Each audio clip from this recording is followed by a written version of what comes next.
এক গ্রামে থাকতো দুই বন্ধু। তাদের ছিল গলায় গলায় ভাব, একেবারে হরিহর আত্মা। তারা দুজনে একসঙ্গে স্নান, খাওয়া দাওয়া, এমনকি একসঙ্গে ঘুমোতেও যেত। একদিন তারা ঠিক করলো দূরের এক গ্রামে মেলা দেখতে যাবে। তাদের যাওয়ার পথে পড়লো বিরাট এক বন। তারা কে কাকে কতটা ভালোবাসে এই নিয়ে কথা বলতে বলতে এগিয়ে যাচ্ছিল। হঠাৎ দেখলো একটা বিরাট চেহারার ভাল্লুক জঙ্গল থেকে বেরিয়ে তাদের দিকে এগিয়ে আসছে।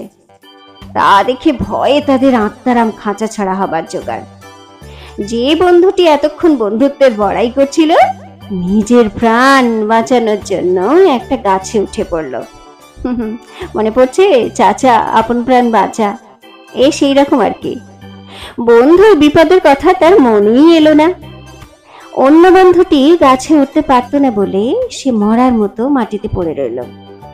কারণ সে জানতো ভাল্লুকরা কখনো মরা মানুষ ছুঁয়েও দেখে না। ভাল্লুকটা তার কাছে এসে তাকে শুঁকে শুঁকে দেখলো। শেষ পর্যন্ত তাকে মৃত ভেবে সেখান থেকে চলে গেল। তারপর প্রথম বন্ধু গাছ থেকে নেমে দ্বিতীয় বন্ধুর কাছে এসে জানতে চাইল, ভাল্লুকটা তোমার কানে কানে কি বলে গেল? বন্ধু উত্তরে বলল,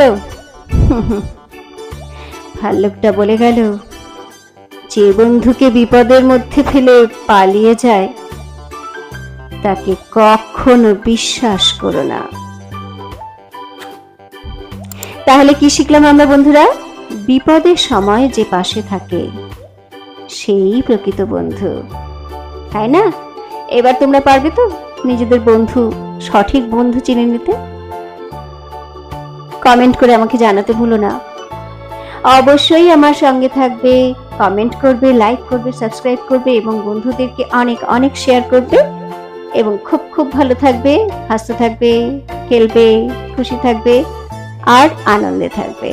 থ্যাংক ইউ। বাই।